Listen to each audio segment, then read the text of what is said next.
देश की जो जिम्मेदारी मिली उसको कैसे निर्वहन करेंगे? मैं इस जिम्मेदारी को राष्ट्रीय युवा हिंदू वाहिनी में जिस तरीके से मैं प्रदेश अध्यक्ष बनाई गई हूँ, इस जिम्मेदारी को मैं बखूबी निभाऊंगी। पूरे राष्ट्र को ध्यान में रखते हुए दिल्ली प्रदेश को मैं अपने राष्ट्रीय युवा हिंदू वाहिनी की जो सर्वे सर्वा हैं इनके गाइडलाइन से और केंद्र सरकार के गाइडलाइन से मैं अपनी पूरी जिम्मेदारी को अच्छे से निभाऊंगी, और जिसमें खास करके महिलाओं के लिए, स्वास्थ्य के लिए, पिछड़े वर्ग के लिए, मैं हर किसी के लिए जो इन विचारों को, ये जो मुफ्त चीज़ें हैं जो सरकार के द्वारा दी गई हैं, जो काफ़ी लोगों के पास नहीं पहुंच पाती है, मैं उनको जागरूक करूंगी और इस योजनाओं को लेके मैं उनके घर घर जाऊंगी, उनको जन जन से मैं संपर्क करूंगी और केंद्र के प्रति उनको जागरूक करूंगी और सत्य के लिए उनको लड़ने के लिए और समर्थन के लिए मैं उनको तैयार करूंगी।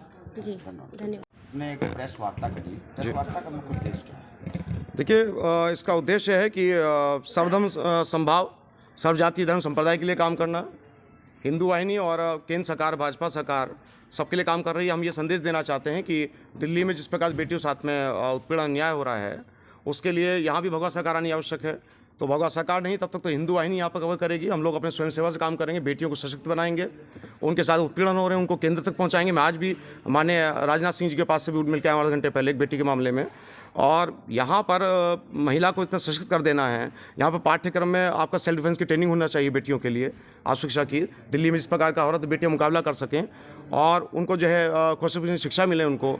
दूसरा चीज़ जो है, जो सुरक्षा व्यवस्था है वो केंद्र पूर्ण रूप से देखे और जितने भी अधिकारी कहीं भ्रष्टाचार में लिप्त पाए जाते हैं उनको तत्काल सस्पेंड करके नए अधिकारी को चयन किया जाए।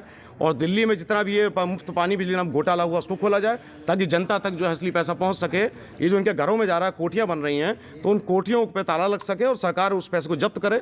जिस प्रकार सिसोदिया जेल में पड़े आप देख रहे हैं ना, ये लोग धन कुबेर हो चुके हैं, ये जनसेवा करने नहीं आए। तो दिल्ली में माहौल बदलने आए हम लोग। भाजपा को पूरा सशक्त किया जाएगा यहाँ पर, भारतीय जनता पार्टी को। और आप देखिए भी 24 में कैसा लहर पड़ेगी और अगली बार केजरीवाल आसपास नहीं नजर आएंगे। हिंदू वाहिनी धरातल पर काम करेगी, निस्वार्थ काम करेगी, नॉन पॉलिटिकल करेगी और भारतीय जनता पार्टी को दिल्ली लाने का काम करेगी, बेटियों को सशक्त बनाने का काम करेगी, गौ सेवा के लिए काम करेगी, हिंदू राष्ट्र के लिए, सनातन धर्म के लिए काम करेगी। सर, हिंदू राष्ट्र की बात कर रहे हैं जी, तो क्या योजना है हिंदू राष्ट्र की, क्या वैसे सरकार के सामने रहती है? देखिए, जब संसद विधानसभा में पूर्ण बहुमत का सरकार बनता, जानते हैं ना आप, बहुमत जब देश का आपका सनातनी के साथ है 100 करोड़। हमने ये तो नहीं कहा कि हम किसी जाति धर्म संप्रदाय को चाहते हैं उसका नुकसान होना, लेकिन जब 100 करोड़ हिंदू रहते हैं तो उनके साथ हिंदू राष्ट्र बनना चाहिए। हमारे दादा परदादा की धरती है ये, रामलाल के वंशज में भृगु गोत्र का हूँ, भृगुवंशी हूँ।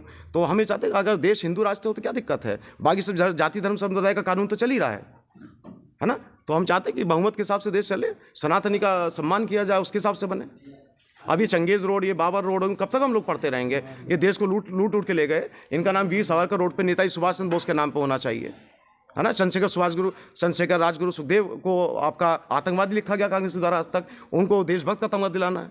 भारत रत्न मिले तीनों को, उनको लिखा जाए कि वो देशभक्त थे। नाथूराम गोडसे ने कोई गलत काम नहीं करा, उसको भी वीर सावरकर को देशभक्त का होना चाहिए। तो बहुत सारी चीज़ें हैं जो अभी